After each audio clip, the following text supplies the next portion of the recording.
First, I need to address the question that over half of you have in this room right now. I know what it is. Is her name really Sunday? How many of you, be honest, how many of you are thinking, how did she get that name? Some of you are lying, because I know more of you are thinking it than this one nice lady who raised her hand in the front. My dad picked my name. My dad heard it somewhere, and that is really all there is to it. No, I wasn't born on a Sunday. I know. I wish I was. It would make it way easier to explain my name. So I always like to get that out of the way right away so that you don't spend the next 10 minutes of my talk thinking about where my name came from. Now tonight we're talking about grit. And I see grit as a gift. You know, there's a lot of talented people in this room. Some of you have a gift for sales. Some of you have a gift for design. Some of you have a gift for coaching. Grit is a gift that we all have. And I'm going to tell you something that I don't like to say very much, but if you looked really close, you would see that I have a cold sore on my mouth. Okay?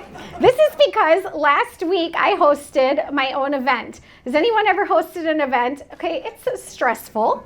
Okay, so when I'm stressed out, I'll get a cold sore. Here's the thing, those cold sores are always there dormant in my body. They're always there. They just flare up at certain times. Grit is exactly the same way. You always have it, but we don't always tap into it. And I'm going to tell you a couple of stories where I really had to tap into my grit.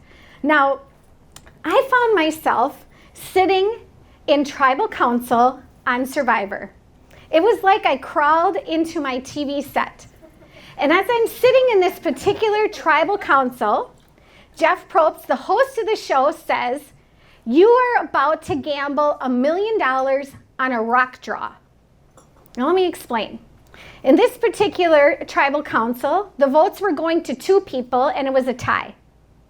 When the players cannot agree on which player they want to send home, they go to rocks. So what happens is the 2 people that were supposed to leave are safe. And the rest of the people are going to gamble their $1 million game on a rock. So Jeff brings a bag of rocks. And in the bag are 5 white rocks and 1 black rock. Whoever draws the black rock is going home. So we put our hands in the bag. Jeff says, hold your hands out like this, all together. And on 3, we're going to reveal. 1, 2, 3. I open my hand. I had a white rock. I look behind me, my number 1 alliance member. He's got a white rock. I look next to me, my other guy, he's got a white rock. I go this direction, and the person not in my alliance had a black rock, and their game was over. Now, many people asked me after the fact, were you scared? Were you shaking? You could have thrown away $1 million game by picking the wrong rock. And here's my answer. No, I was mad. I was irritated that we'd gotten to that point. I was irritated that other people hadn't flipped their vote. In fact, by the time my hand went in that bag, I was like, bring the bag here, Jeff. I'm sticking my hand in it. That was grit. But that grit didn't start there in Fiji. That grit started way before. That gift of grit is something that you discover after you realize that you've survived. Have you ever been in the middle of a really difficult situation? And the thoughts that run through my mind are this: how am I going to get out of this? I don't know how this is going to turn out. How can this possibly be good? My life is going to be over. Anyone ever think like that, going through something hard? You guys can be like, yeah. Yes, we do. I mean, we've had a lot of stuffing, but we're awake. So when you go through something hard, it can feel so overwhelming that you can be like, I don't know how I'm going to get out of this. But when you get on the other side is when you discover, hey, I made it. I survived. I know all of you survived. Do you know how I know that? You're sitting here. You're breathing, which means you've survived something. We've all gone through hard stuff. Well, one of my biggest challenges, and I've had many, came on April 11th of 2012. I received one of those phone calls that just changed my life from a before and an after. Just 4 days prior, on a Friday night after an exciting date which involved Menards, I felt a marble-sized lump right here. It's Friday night. By Wednesday morning, I'm getting a call when the sweet woman on the other line says, "Are you driving right now?" I knew that was not a good sign. She proceeded to say, "We got your test results back. I'm so sorry to tell you, you have invasive ductal carcinoma." I said, "Okay." She said, "No, honey, do you understand? I'm telling you, you have breast cancer." "Yep."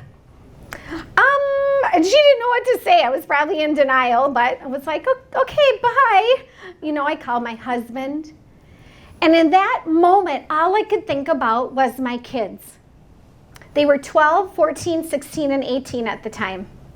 And just a year earlier, my husband almost died twice. He had emergency open heart surgery. 2 weeks later, he ended up in the hospital. He had 2.5 liters of blood built up around his heart. I felt like my kids had barely navigated the near death of their dad, and now I have to sit them down.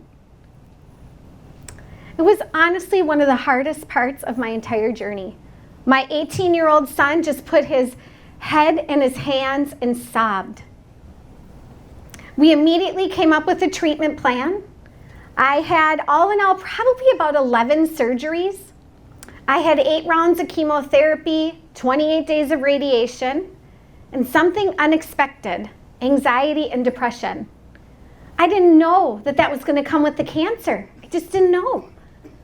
Now, the gift I got out of that was empathy, and empathy for others struggling with anxiety and depression.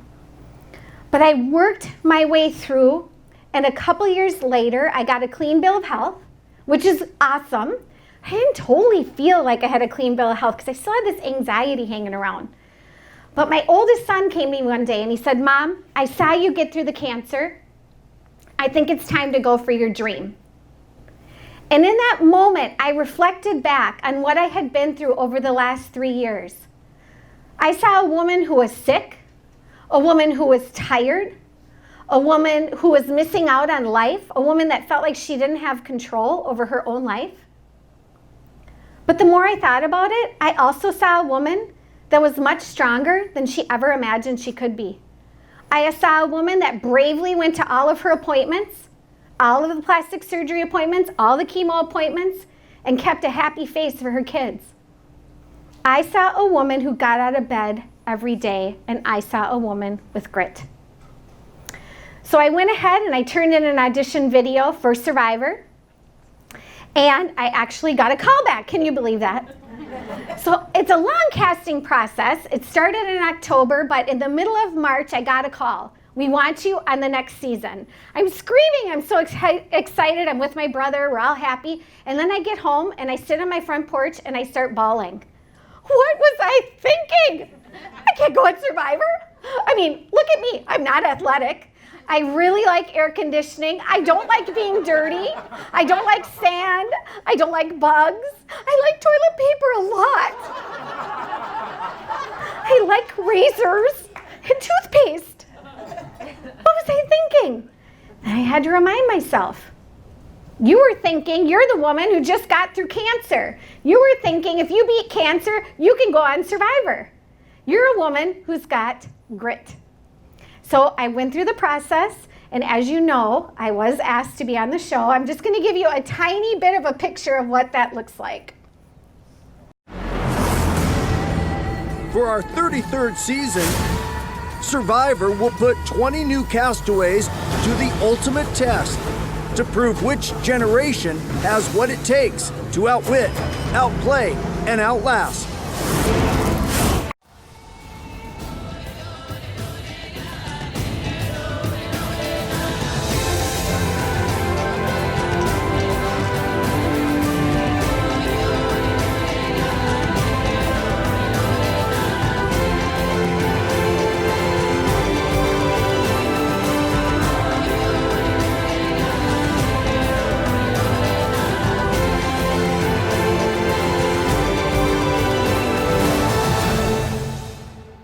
I promise that's me. And sometimes I think, are you sure? Oh, thank you, thank you. Those aren't things I do, right? I don't jump off fireman poles and climb in dirt and all this kind of stuff. But when I got out there, I realized that grit was a mirror. It was reflecting to me the strength that I didn't know I had.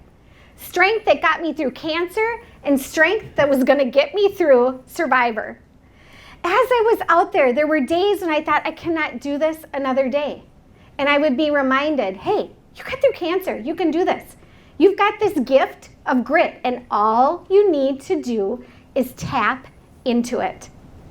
Remember the things that made you strong, the things that you didn't realize you could do.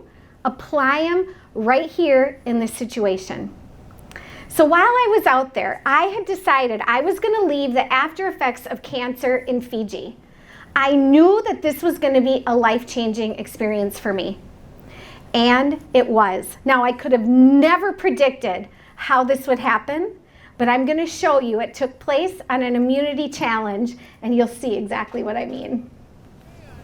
Go Gen X! Go Millennials! It's Sunday in the water for Gen X and Michaela in the water for Millennials. 3 keys left. Sunday, moving quickly. She's already up the cargo net. Michaela right on her tail. Sunday just gets it. Michaela gets it. Gotta get it on there. Go! This is an anniversary for me. Today, 4 years ago, I was diagnosed with breast cancer. And when I look back at it and all that I went through that whole thing for, a number of years, I thought, you know what, today, 4 years ago today, they told me I have breast cancer. And today, fast forward, I contributed to my tribe winning an immunity challenge on Survivor. How is that even possible, you guys? How is that even possible? But here's the thing, grit moves you forward and allows you to leave the past behind. When I fell in the water that day, I realized that after effects of cancer that I had brought with me fell in the water and stayed there. And I didn't even realize it till I watched it months later, but I could see the change happen. Now, is everybody gonna go on Survivor and get rid of the things that have been? No. But everyone has a moment in their life where you know, okay, I'm gonna move past this. Grit is gonna give me the ability to put one foot in front of the other, keep going, and leave that in the past. Now, I will tell you that there were difficult challenges, and there's one more I'm gonna show you because it's a perfect picture of what it means to allow grit to push you forward. Here we go, 4 rewards. Survivor's ready. Go! Go! Come on, Sunday, you got it! Hannah, Will, and Sunday, like inchworms. Go, Hannah! Will off to the fast start. Come on, Will. Face down, not afraid to get dirty. Will is working it. Go, Willie. Starting to lose those shorts. That American flag about to get left behind. Got it, Hannah! You're almost there, Hannah. Hannah, like an elephant seal, trying to beat herself. Kick it! And Sunday in last. Will very close to the relay point. Go, Ken! Come on, Ken. Now Ken's got to start up and over these sand mounds. Here comes Hannah! Push. Go, Jessica! It is now Ken in the lead. Come on, Ken. Warrior. Jessica digging. This is difficult. Come on, Sunday, you're almost there. There it is. Yes. They think they have it. And they do! A massive comeback! Actually won that challenge as hard as it was. That's what grit is like though. It's push, push, push. But that grit allows you to keep going. Hopefully it's not in the sand like we were. I had sand coming out of my ears and my nose for 4 days. But when you're in something difficult, it can feel like it. It can feel like life is getting in your eyes and in your ears and in your nose. But it will allow you to keep pushing forward. So this is my challenge to you. Next time you go through something difficult, I want you to remember that grit is a gift, and you may not even realize it till you're through it and you realize, wow, I survived that. When you're going through something hard, get out a piece of paper and make a list of the things you've already survived. Remind yourself. Second, write down the ways that you grew stronger. Write down the ways that you surprised your own self, that you had strength you didn't realize you had. And last, write down the things that you want to leave behind. And then I would encourage you to shred that one or burn it or get rid of it, because grit will allow you to move past. When I got done with that show, one thing that my psychologist said to me was this: I heard you on the island and vote after vote. Tribal Council 11, Tribal Council 10, Tribal Council 9, Tribal Council 8. Every time I would say, I'm still here, I'm still here. She reminded me, you're not talking about still being here on this show. You're talking about still being here. And when you get on the other side of what you're going through, you're going to be able to say, I'm still here. Thank you very much.